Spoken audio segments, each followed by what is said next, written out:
Good evening, ladies and gentlemen. Welcome back. It's been a while. Hope everyone is staying safe and enjoying their shop time. Tonight we want to take a look at creating a spotting drill.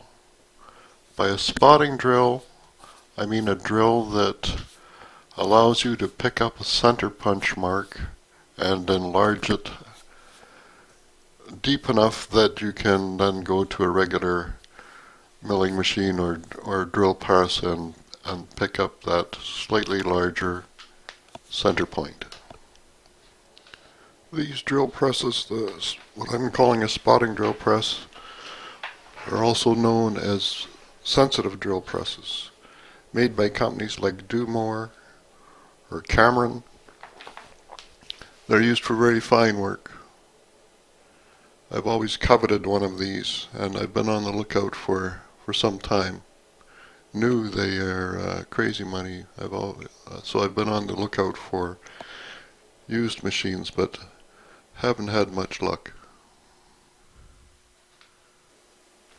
Mr. Peak talks about a floating method of picking up a center punch mark.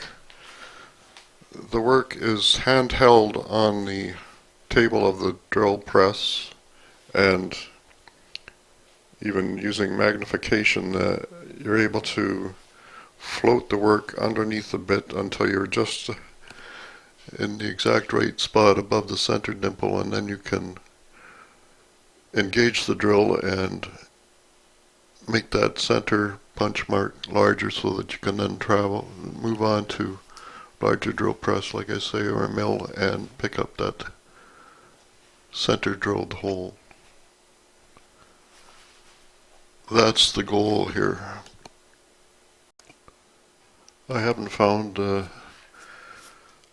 locally any used of these sensitive drill presses, but what I did find is called a smart drill. A smart drill is a Proxon rotary tool arranged like in a drill press operation, and it is used in the eyeglass industry to drill holes in lenses for frameless eyeglasses. As you can see, it has an X and Y table.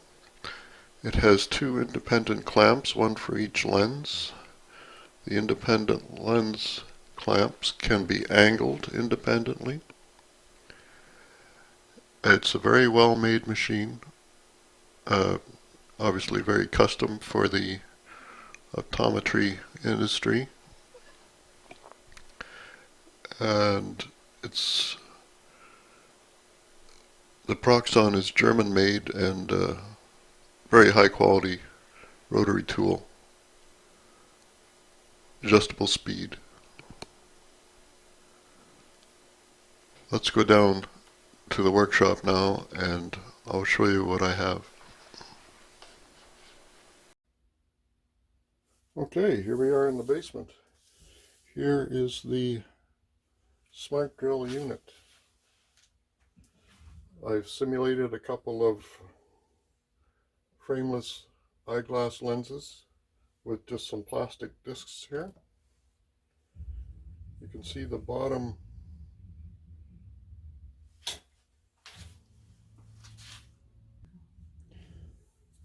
of the clamp has a nice pad here with an O-ring on it to protect the lenses. There's supposed to be a similar clip on the top here, but they're missing.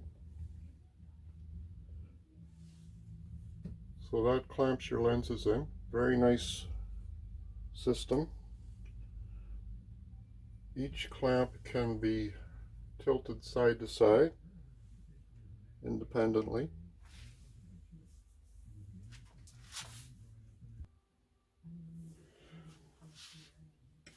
Here is the y-axis. There's about 6 centimeters of travel there.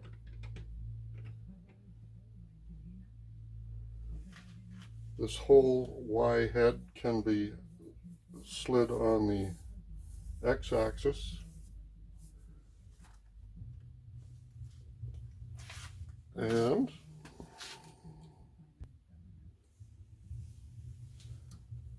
here's the X-axis here. Tons of travel back and forth so that they could drill for the arms on the eyeglasses, as well as in the middle for the bridge piece. Let's have a look at the rotary tool.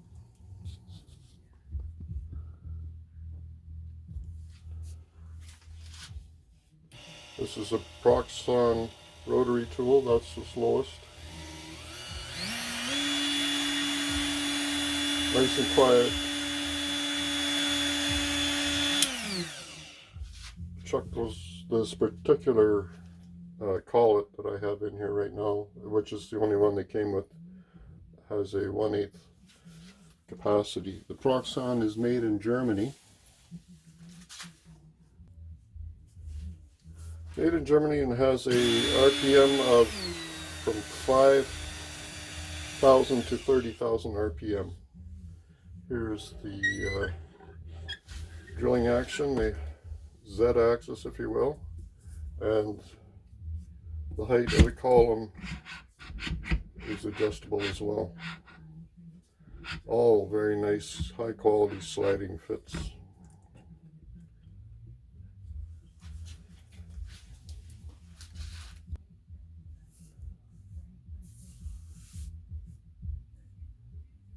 So for my purposes, to do the spotting drill, I want to be able to have the work right down on the table here. So all this XY mechanism has to go, the two clamping units will go, and we'll have to, there's a keyway in the back of the column here that keeps the Proxxon pointing straight forward. We'll have to lengthen that keyway so that the drill can get closer down to the table. I'll go handheld here, give you some close-up shots of the beauty of this XY table before I take it apart. If anybody's interested in acquiring these parts of it, just send me an email, or my email is in the About section of my channel, or leave a comment with your email address and we'll talk. I have no room in my little shop for extra equipment like this to hold on to it, so if it could find a good home, I'm sure we could make a very reasonable deal.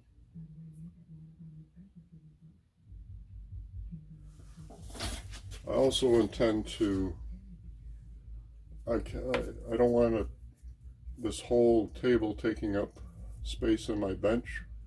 I'm thinking I'll move the arm down to one end of the table here and shorten it all up. Let's get stuck in and start taking this unit apart.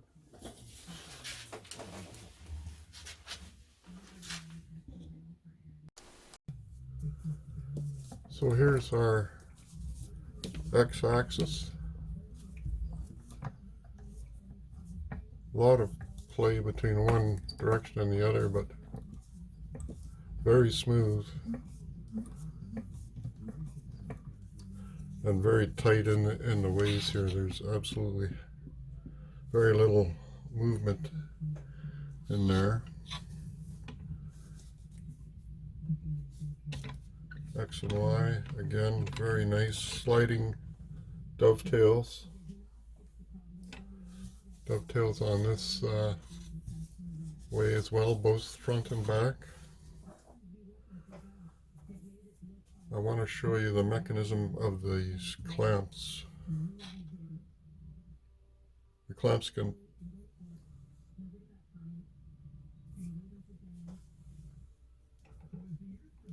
as I was saying, tilt back and forth, and there's a very fine indicator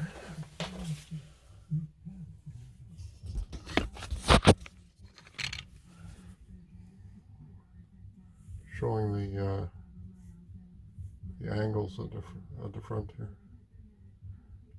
Tilt it manually to where you want it, and then this knob locks it down. None of this really matters for our purposes tonight, but it's certainly interesting. I'm just going to show you the mechanism at the back of the clamps here, and then we'll move on.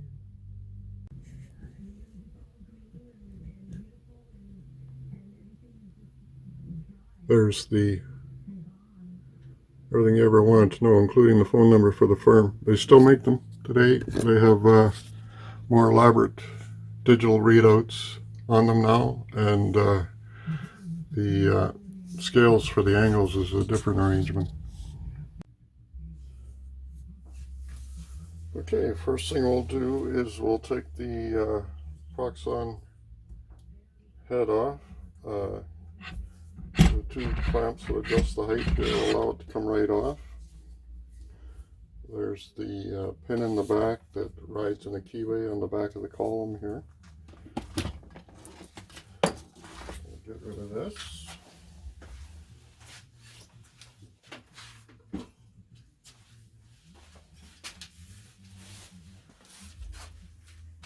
Now we can slide this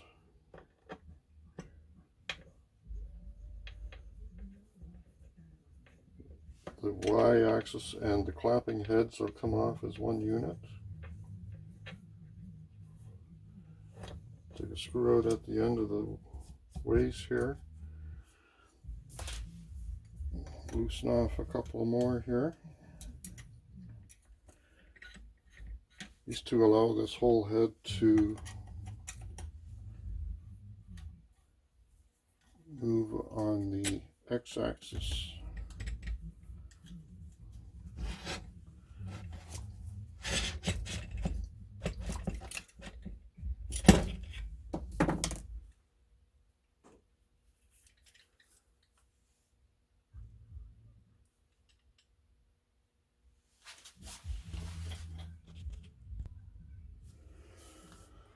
Okay, taking that off reveals a couple of screws on the x-axis table here. This must be where the lead screw attaches, I would think. The lead screw nut attaches to the table, so I'm thinking this will slide right off, and it does. Really nice anodized aluminum table, double dovetails underneath to slide on the base, double dovetails above for the y-axis.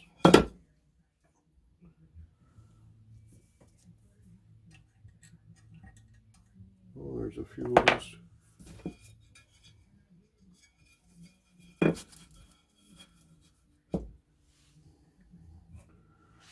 I'm seeing some parts in there.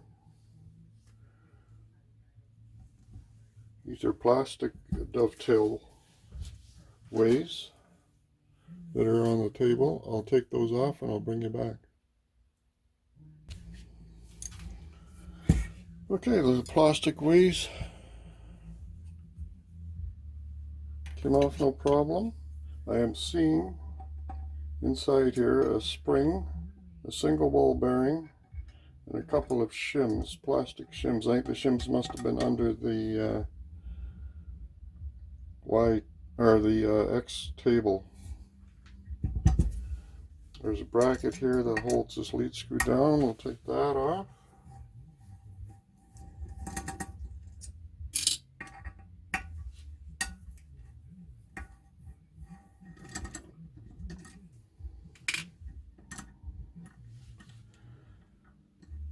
think Bubba might have been in this area there. I'm seeing electrical tape on the lead screw here for some reason.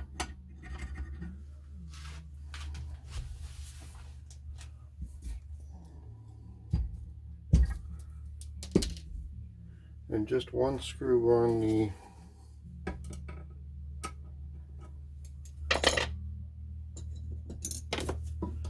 on this base here where I think there should have been. We'll see if there's dowel pins involved maybe.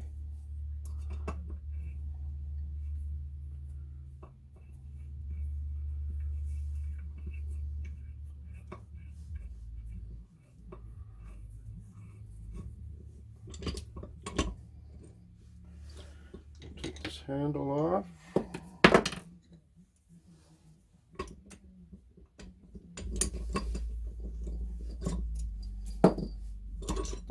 Bracket off, and out falls the lead screw.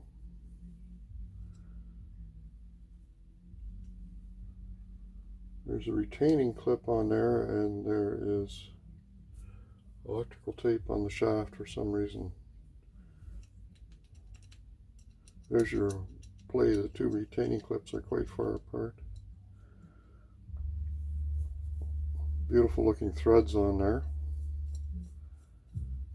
I mean, it's a little hand crank. How much wear could they get?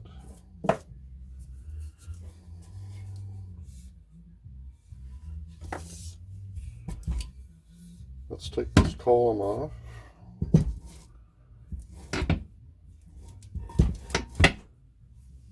The column, one screw of the column goes into the base and one onto this bracket up here. I guess all we need to do is the base.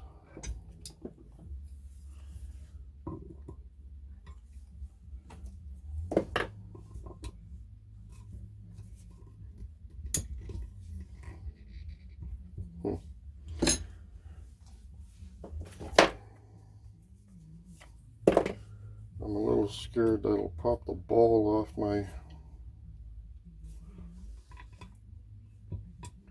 whatever this black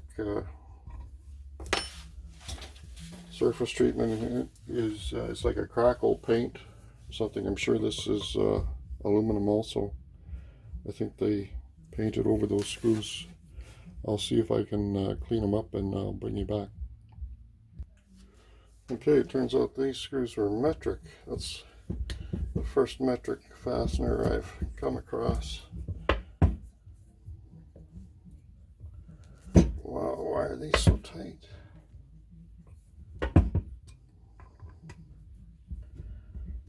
I wonder if they had Loctite.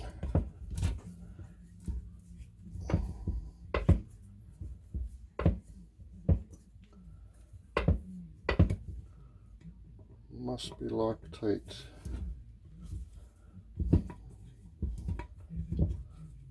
Oh Lord, I'll bring you back.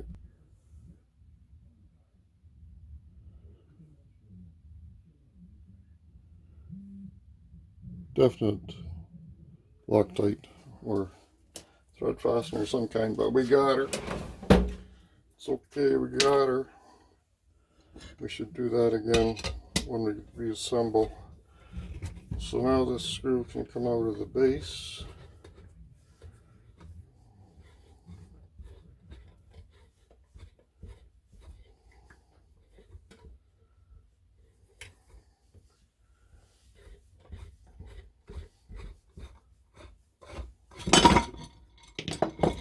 There we go.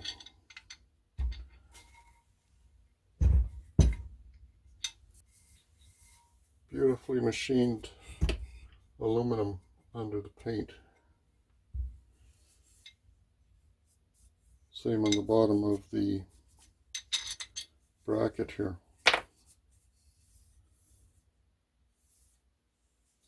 So I'm thinking I'm going to move this base over this way, remove the excess of the table. That'll be a good surface to do my floating on. We will extend this keyway on the back so that the socks on can get down to the work. And we'll move the feet over. There's some nice, 4 nice feet. We'll slide those over. Bob's your uncle. Good old Uncle Bob.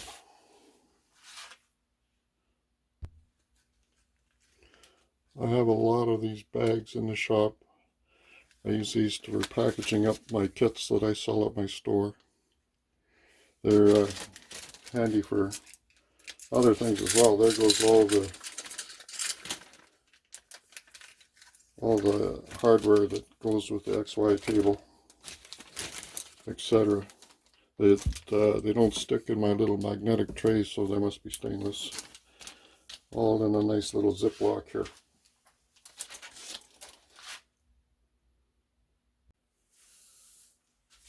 Okay guys, we've got the table all stripped down. I've taken the feet off.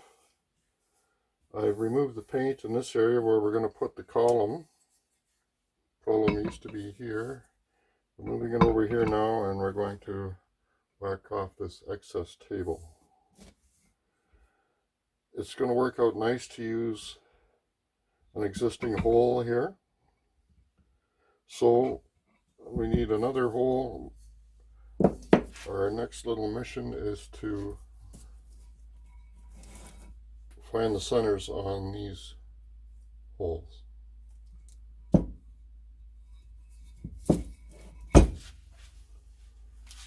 Counterboard holes.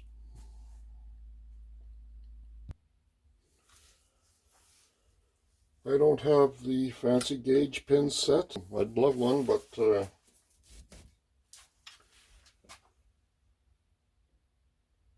can't afford it. So we have our drill index here. Fractional drills, letter drills, number drills. Turns out that a number 8 drill is a very nice fit for those holes. Let's grab a caliper and we'll come back.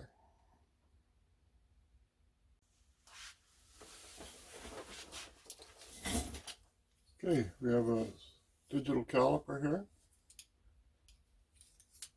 We're going to measure one of our drill bits, 0.197.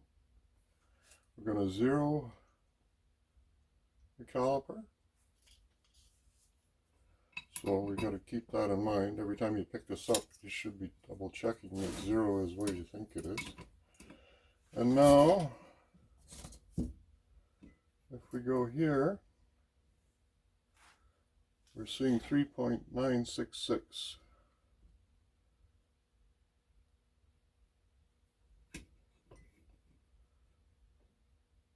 I get a good feeling about that number. It seems legit. 3.966 is our center to center on our holes.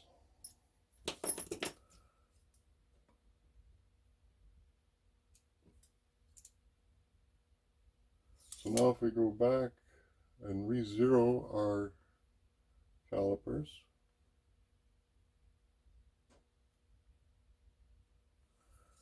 .3.966, pardon me. We'll just set our calipers there. This is just a sanity check.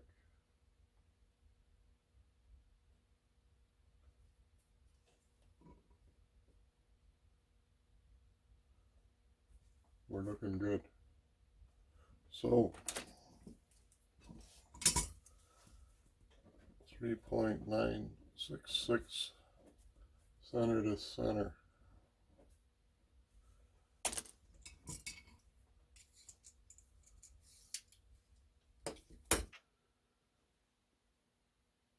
Taps and dies and pilot drills for various sizes. This is my 1032 drill. I have a 1032 bottoming tap here.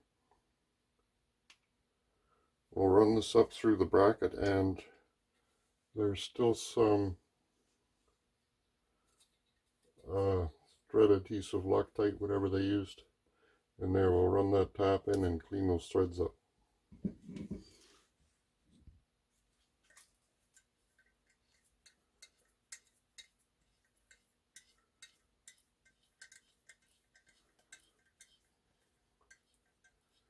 Sunday morning in the shop, there's something therapeutic about doing little jobs like this. In my mind, very enjoyable.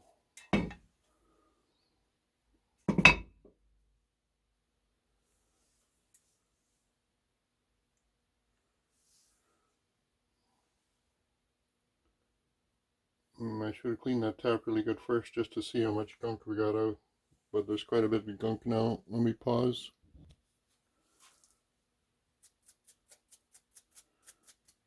Nice and clean now. We'll see how much we get out of the other hole.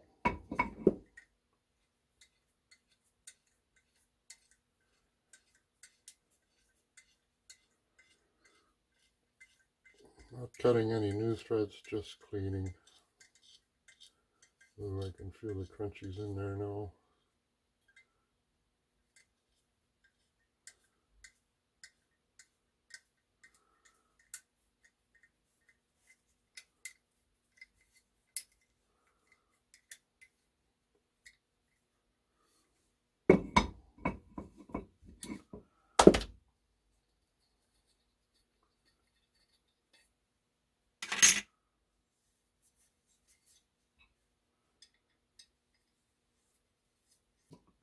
I haven't got any fancy counter bore bits.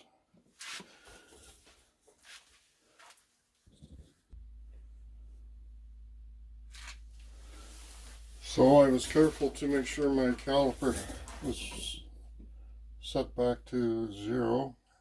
I'm showing 311 there, which translates to 5/16. I have a brand new beautiful 5/16 end mill here. That'll work just lovely for our counter bore.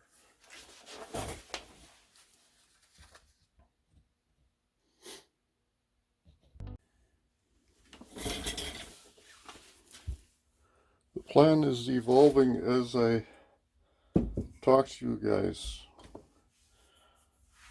We're not going to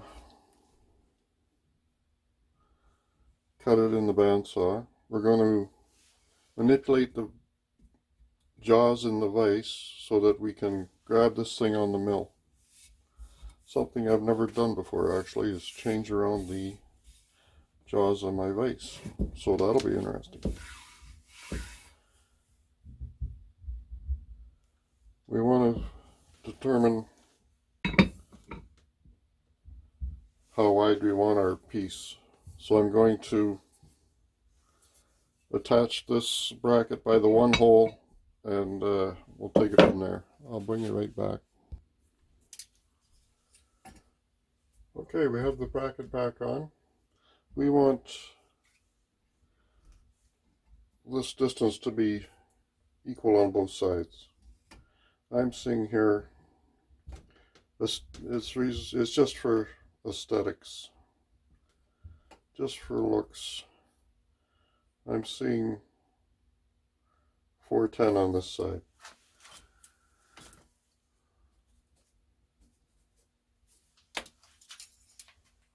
$410,000. Here I'm seeing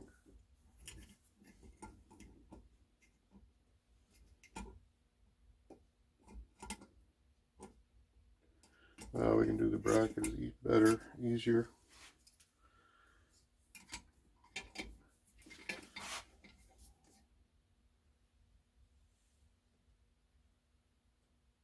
$2.5995.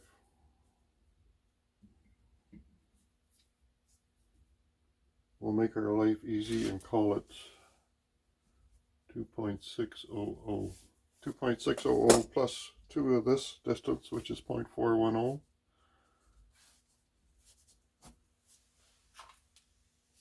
Bring you back.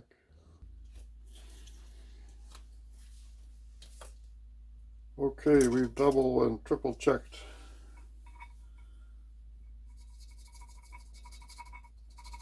We know how wide we want the base to be. I had to switch over to my 12-inch caliper. My 6-inch was short by a few thou. We're looking at 6.072. My 6-inch caliper wouldn't quite make it. Here we are. We have a scratch mark there. I'm going to try and scribe through this thick crackle finish paint. We'll see what happens. Probably make a mess.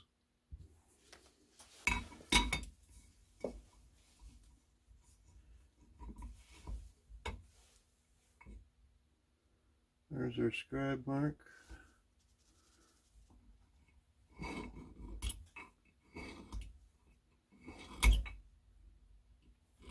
Probably bad practice to do more than one stroke, but there you go.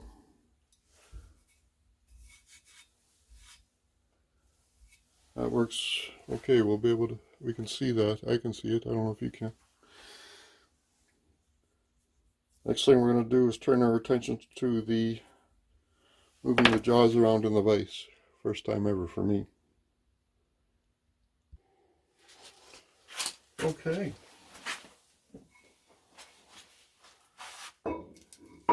Our base is just under 8 inches.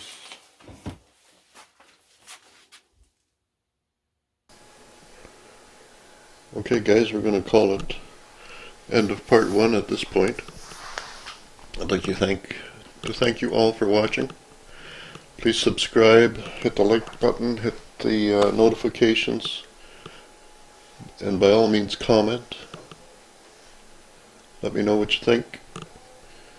I'd also like to thank everyone for coming by my store, even if it's just a browse, that's great. Come by the store, check out all my kits. I'm showing a screenshot here of, it's the cover of our 3-inch machinist clamp kit. I say our, it's really just me.